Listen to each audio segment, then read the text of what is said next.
Hi, everyone, and welcome to Wellness Wednesday. I'm Kim Fisher, and this video today is about making space for suffering, making space for pain and anxiety. And that is something that all of us are going through in this world on a normal day. But certainly right now, in our world's social and current climate, there is a lot to feel. And so what do we do with that? How do we know what to do with that? How do I process everything that's going on inside of me? Is it okay to feel what I feel? Is it okay to want to rid myself of stress? All of these questions that can come up as well are a part of that process of wanting to know what to do with these sort of negative feelings that I have. Especially if you're cooped up at home right now because of COVID and can't quite get out to do anything, that's going to be its own source of stress. And so we have, on the very softest level, a physical layer of stress in our bodies right now. And then we have deeper layers of emotion that run incredibly deep for most of us. So yoga has a couple steps that you can do that will allow you to examine the stress without it feeling like it's right on top of you. Allow you to be with the stress without feeling like it's consuming you. And these steps come from the Kripalu practice. This is what I'm originally trained in. I have my 200-hour in Kripalu yoga, and then much later I went on to get my 500-hour certification from Doug Swenson. But the Kripalu method has a few steps I wanted to share with you. So the first method, or the first step in building what's called the witness consciousness, is to stop. Stop what you're doing. Pause. Find stillness. Literally stop. And whether that's physically or mentally, like stopping your train of emotion, or stopping the thread of thought, or stopping, literally freezing the body. Either way, stop is step one. Step two is to watch. Watch what's there. Observe. Oh my God, there's anger there. Okay, perfect. Watch. Oh my God, there's frustration. Good, you've observed that. And then you just keep going through the list and identifying and labeling what it is you see. It's like, reaching down into a paper bag, trying to pull out like a little lottery of, oh, I'm pissed off. Cool. Oh, I'm terrified. Awesome. Oh, I'm really sad. Yeah, I never resolved that. Oh yeah, I never resolved that. Right? Like you just kind of go through your mixed bag, whatever it is you're feeling in the moment, and you watch. The other part of watch, other than just literally identifying it and labeling it, is to watch it in the physical body. And this is where it gets really cool. Your body processes thoughts and emotions on a physical level, on a visceral level. So everything has a pattern or vibration in the body of sensation. So if you're really careful, and you've done step one, which is stop, and you're into step two, which is watch, what you're feeling can start to bubble up in in a pattern of tingling across the skin, or heat in the chest. One way to practice this very easily, if you don't want to dive right into emotions, is the feeling of hunger. Hunger is a great tool to practice this.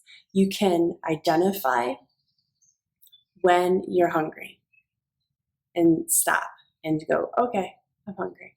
And then you watch, and it's a rumbling in the belly and maybe some weird gastric feelings and juices, and and then it's like, oh, there's a sort of pit of hunger. And then there's a desire to find food quickly. Maybe there's a little bit of hanger there. So there's a lot to watch in that moment. Okay, so step three is, I think, the hardest part. So you've got stop, watch, allow. Allow is tough, but allow is critical. We have to be able to step back from what we're feeling and just let it be there. Like a little snowflake that just landed on your palm. Can I let it be there? I think it's Thich Nhat Hanh who had this analogy of, you're reaching in to grab sand. And the more you squeeze sand, the more it just falls out from the cracks of your fingers. But if you open up your palm, what you want to hold stays still. And in a sense, we have the same workings for processing grief and pain and anger and making space for sorrow. It's this idea of like, I want to obtain happiness. I want to control my fears and anxieties, but it's actually, emotions are more like this. We have to open up ourselves. We have to allow. And then things fall out and things fall in. And it's not really this war inside of us after all. It's when we grip either from fear of wanting to not feel something, or we grip because we don't want to lose something, that we start this internal battle. So we open up our hands, right? Some stuff might fall out, but that's natural. But other things can enter that we want. And we are not wasting so much energy on this internal struggle. So allowing what you feel to be there without your intrusion. We literally get out of our own way.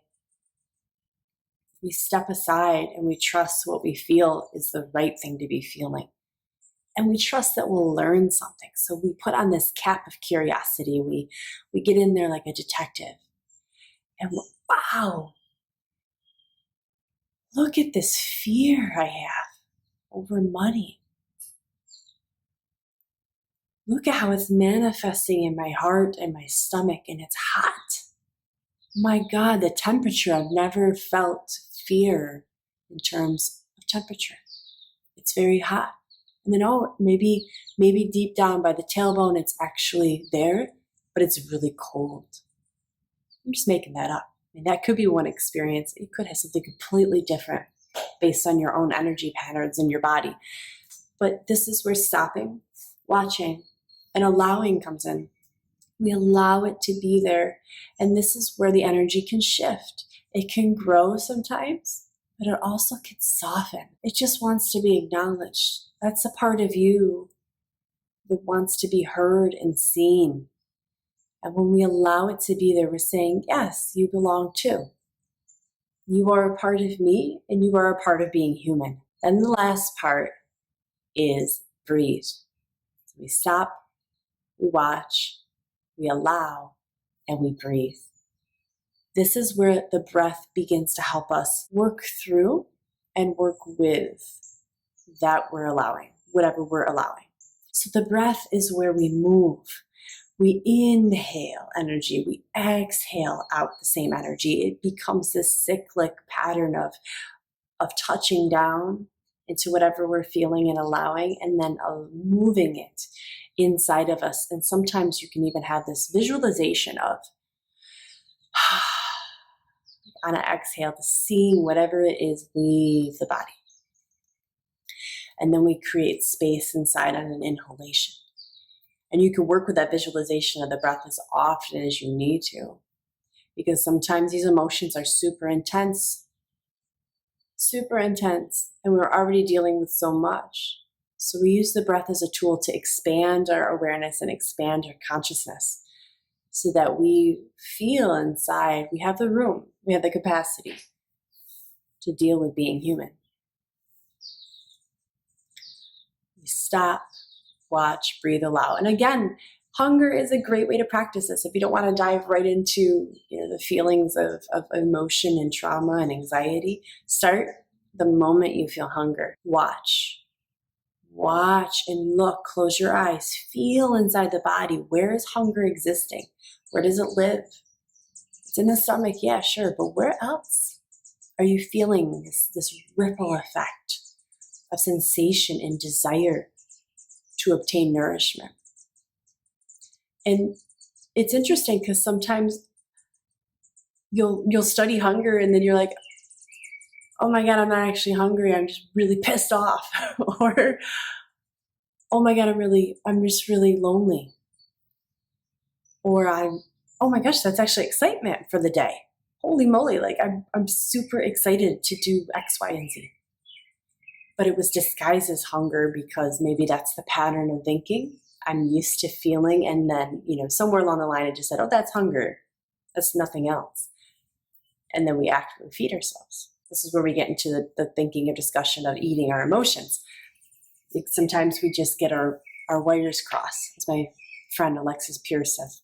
We stopped, we watched, we're feeling, and then we allow. We give it space to be there in that moment. And when you do that, what you're saying is, this too is okay. And that shift is huge. That's the moment where the mind and body unite. We have some solidarity. We're giving it some approval to be there. And understanding that it is okay removes guilt, which has its own layer and own tendrils and own thorns inside the body. And that's a whole nother exercise, a whole nother day of having to stop, watch, breathe, allow, because you're placing guilt in there as well. So emotions, they're complicated enough, but then we feel guilt for having them, and it's like it compounds what we're feeling. Does that make sense? So it's important to do this often, because then the emotions won't get larger than they actually are. Some emotions are warranted of that, but hunger, again, is a great tiny exercise for you to practice working with these strategies for giving yourself space, developing what's called the witness consciousness, whereas whatever you're feeling is here and you are way out here. You're peering in on it like a bird watcher, in a bird or in a blind, and you're peering in on your sensations, your world. And that's allowing you to take discerning action. That witness consciousness is that part of you that understands, hey, I'm feeling hunger. Wait, let me stop. Let me watch. Yep, it's in its normal places. Okay, yep, it feels like this. Oh, interesting, there's something new there. And then allowing, you can be here. Yes, this too. There's expansion there. And then there's the breath. We're feeding ourselves energy. We're expanding the sensation of space inside of our physical container. And we're expanding awareness inside of the mind. And all of this says, yes, this is fine. I'm safe. This is good. Then you can take appropriate action. Or maybe you discover that actually this is anger I'm feeling. And in the conversation, I was being undermining, or in the conversation perhaps with someone, you recognized you were being passive aggressive. And so you want to work on these behaviors. So you pause, you stopped, you watched, you allowed, you breathe, and you realize, yeah, actually I am very angry. I don't know how to express this right now, so I'm going to walk away. I'm going to go take a walk, and I'm going to come back and discuss things with you, right? There's a lot of different ways, from food to anger, that you can use these steps to help you skillfully navigate the strange and difficult world of emotion. I hope this helps. Take this tool, place it in your tool belt, give it a try. Remember, start with hunger, start with thirst, start with desires of the body first. Like it's stretching or itching even is another one. Like, I have a scratch. Can I hold on a second and watch this world of itch and observe it? It seems so silly, but it's really important to practice on the physical level first. Then you can start to feel more confident and work into the more deeper, complicated world of emotion and mind. Have a beautiful day. Thank you for watching this Wellness Wednesdays. Comment below this video and let me know what you like, what you want to hear, and I'll pick from the comments and talk about that next time. Peace.